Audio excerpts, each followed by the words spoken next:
স্বামী চাকরি করতে দিতে নারাজ, কিন্তু আমার স্বাধীনতা পছন্দ। এ যুগে এতটা নিচু মানসিকতার হলে কি চলা যায় নাকি? বন্ধুবান্ধব, আত্মীয়-স্বজন সকলের কথা এর সাথে থাকতে হবে না। অতঃপর ডিভোর্স দিয়ে দিলাম। আমি চাই স্বাধীন জীবন।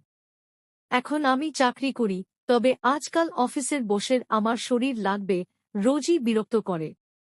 চাকরি ছাড়লে পথে বসব, বন্ধু আত্মীয় আজ আর কেউ পাশে নেই। তাছাড়া সমাজেও খুব একটা মূল্যায়ন পাই না আমি নাকি ডিভোর্সি। এখন প্রায়ই লোকটার চেহারা ভেসে ওঠে চোখের সামনে, মাসের শেষে একটা খাম হাতে ধরিয়ে দিয়ে বলতো, আমাকে দেখে রাখার জন্য এটা তোমার পারিশ্রমিক। তোমারও তো খরচ আছে। মুচকি হেসে চোখের পানি মুছে নিলাম। বিচ্ছেদ কি আদৌ কোনো সমাধান? হালাল সম্পর্কগুলো কি এতটাই নড়বড়ে? কেন আমি আগে বুঝতে পারলাম না?